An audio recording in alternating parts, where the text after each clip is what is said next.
ऐसे बहुत सारे सवाल हम लोगों ने सॉल्व किया है। कहा एक 5 अंकों की संख्या है, संख्या लिखा गया है 4, 5, 7 AB। ये नंबर जो है ना वह 3, 7 और 11 से डिविजिबल है, ऐसा सवाल में दिया गया है। तो हमसे पूछा जा रहा है A² + B² माइनस AB का मान कितना होगा, यही सवाल में पूछा जा रहा है हमसे। हाँ, इसका मान कितना होगा ये आपको बताना है। तो AB की वैल्यू हमें सबसे पहले पता करना है। कैसे पता करेंगे वो देखिए।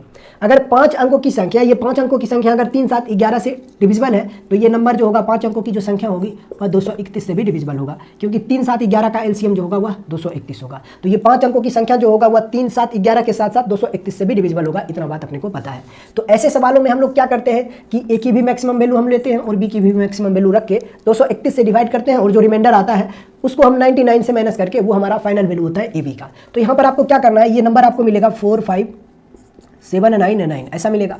अब ये नंबर हमारा अगर सही वैल्यू है तो ये नंबर जो होगा वह 231 से डिविजिबल होगा, क्योंकि 5 अंकों की जो भी बड़ी से बड़ी संख्या होगी इन सबसे डिविजिबल होने वाली वो इसका मल्टीपल होगा। तो अगर ये हमारा नंबर है तो ये नंबर 231 से डिविजिबल होगा। लेकिन अगर ये 231 से डिविजिबल नहीं होगा तो जो रिमाइंडर आएगा उसको हम 99 में से माइनस करेंगे तो वही हमारा ए बी की वैल्यू होगा। तो चलिए इसको आप लगाइए, कितने बार में लगेगा, तो आप कहोगे 2 बार में लग जाएगा।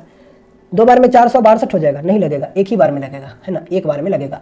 तो ये हो जाएगा 231, 6, 5 में से 3 घटाओगे कितना हो जाएगा 2, और ये हो जाएगा कितना 2। ठीक, कोई दिक्कत नहीं। यहाँ पर आप रख लीजिए 9। अब ये कितने बार में लगेगा, 9 बार में लगेगा क्या,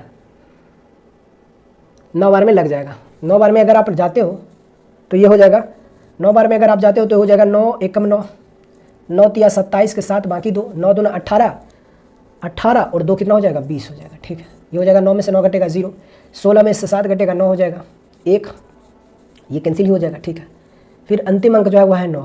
ठीक है, फिर इसको अब 8 बार में लेके जाइए। 8 बार में लेके जाओगे तो ये हो जाएगा कितना, 8 बार में लेके जाओगे तो 8 एकम 8 हो जाएगा, 8 तिया 24 के 4 हो जाएगा बाकी 2, 8 दूना 16, 16 और 2 कितना हो जाएगा 18। ठीक है, तो यहाँ से 9 में से 8 घटेगा 1 होगा, यहाँ पे 10 में से 4 घटेगा 6 हो जाएगा। ठीक है, और ये दोनों कैंसिल हो जाएगा। ठीक है, तो यहाँ पे रिमाइंडर आपको मिल रहा है कितना, रिमाइंडर मिल रहा है 61। मतलब ये जो 4, 5, 7, 9 आपने नंबर लिया है ये नंबर 231 से डिवाइड नहीं हो रहा है, लेकिन जब इसको हम 231 से डिवाइड कर रहे हैं तो रिमाइंडर हमें मिल रहा है कितना 61।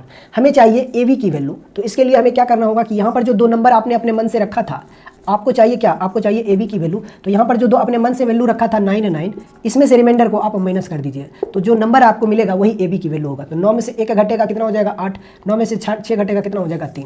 तो यहाँ पर अगर ए की जगह पर आप 3 और बी की जगह पर आप 8 रख दोगे तो ये नंबर जो भी होगा वह 231 से डिविजिबल होगा। ठीक है, हमसे क्या पूछा है, हमसे पूछा जा रहा है इसका मान कितना होगा। तो ए की वैल्यू हमें पता है 3 है, बी की वैल्यू हमें पता है कितना है 8 है। यहाँ पर वैल्यू आप रख दीजिए तो यहाँ से आपको मिल जाएगा कितना a² + b² minus A B का मान जो हो जाएगा वह कितना हो जाएगा, ये हो जाएगा 9 प्लस बी का स्क्वायर यानी 64 माइनस 24, यही होगा 64, 9 कितना हो जाएगा 73 में से 24 को घटाओगे 73 माइनस 24 कितना हो जाएगा 13 में से 4 घटेगा कितना हो जाएगा 9। ठीक है, 6 में से 2 घटेगा कितना हो जाएगा 4, 49 उत्तर होना चाहिए। कौन सा ऑप्शन दिया गया है,